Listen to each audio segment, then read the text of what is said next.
పరిస్థితుల్లో సీఈసీ తనకు పల్నాడు జిల్లా కలెక్టర్గా నియమించిందని కలెక్టర్ శ్రీకేశ్ బాలాజీ తెలిపారు.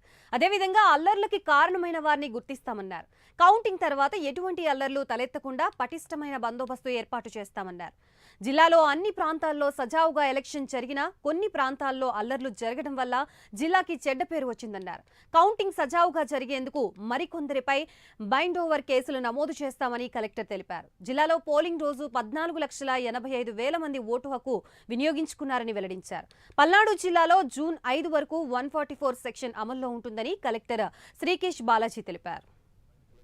దగ్గర నుంచి తీసుకున్న ఇన్ఫర్మేషన్ పరంగా మన జిల్లాలో దాదాపు అన్ని పోలింగ్ స్టేషన్లో చాలా చక్కగా పోలింగ్ జరిగింది. కొన్ని లొకేషన్స్ లో సంఘటనలు జరిగాయి, చాలా అన్ఫార్చునేట్ ఇన్సిడెంట్స్.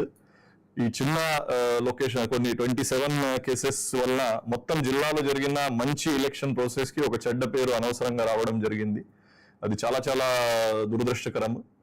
సో కనీసం ఇప్పుడు కౌంటింగ్ టైంలో మన జిల్లాకి మళ్ళీ చెడ్డ పేరు రాకుండా పని చేయాలని మన అందరూ కూడా, not only district administration staff మాత్రమే కాకుండా ఇప్పుడు మీడియా మిత్రులు కూడా మీ ద్వారా ప్రజలు, అదే విధంగా పొలిటికల్ పార్టీస్, ముఖ్యంగా వాళ్ళ కార్యకర్తలు, వాళ్ళ అందరికి కూడా నేను చేసింది అప్పీల్ అంటే, రాష్ట్ర వ్యాప్తంగా దేశవ్యాప్తంగా మన జిల్లాకి ఒక చెడ్డ పేరు వచ్చేయడానికి మనం అందరూ కూడా కారణం.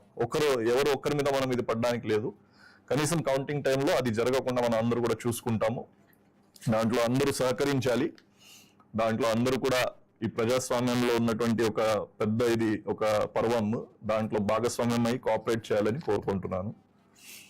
ఇప్పటి వరకు జరిగిన వైలెన్స్ కేసెస్ ఏదైతే బుక్ అయ్యాయి దానికి కూడా త్వరితగతిన అన్ని ఛార్జ్ షీట్ పుటప్ చేయడం కానీ, పోలీస్ ద్వారా దానికి పర్సువేషన్ చేయడం అది చేసుకుంటాము. రాబోయే రోజులు కూడా మనకి ఇంకా పోలింగ్ కి కౌంటింగ్ కి 14 days ఉన్నాయి. ఈ 14 days కూడా అన్ని కాన్స్టిట్యుయెన్సీల వారీగా ఎక్కడ ఈ వైలెన్స్ చేసే వ్యక్తులు ఉన్నారు, ఏదైనా రౌడీ షీటర్స్ కానీ, ఏదైనా బైండ్ ఓవర్స్ చేసిన కేసెస్, దానికి